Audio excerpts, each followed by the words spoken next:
A Fox 10 News follow-up now. A 5-year-old Mobile boy recovering after he accidentally shot himself with a gun he found on a table near his toys.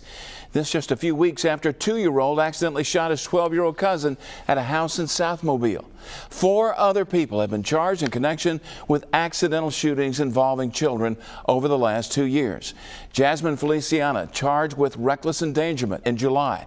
Denisha Harris and Tony Fowler charged with reckless manslaughter in January. And Crystal Allison charged with reckless endangerment in June of last year. Fox 10 News investigative reporter Brendan Kirby now joining us live. And Brendan, you just spoke to Mobile Police Chief Lawrence Batiste about these incidents. Tell us what he had to say. Well, Byron, these types of cases are the most heart-wrenching for Police Chief Lawrence Batiste because he knows they're avoidable.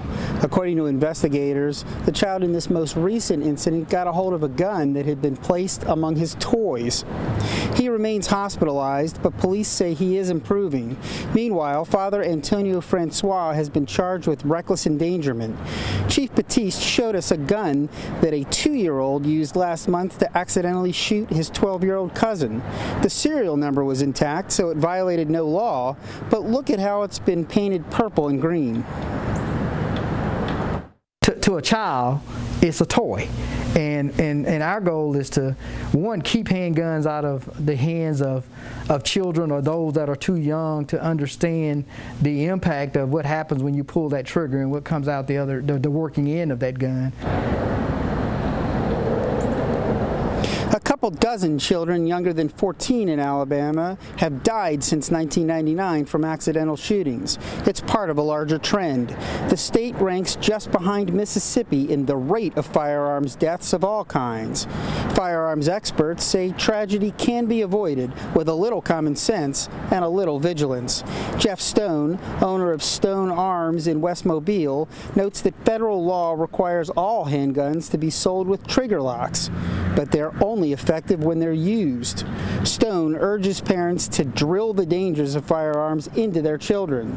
He says this is even true, perhaps especially true, for parents who don't even have guns. Children can come across them in other people's homes.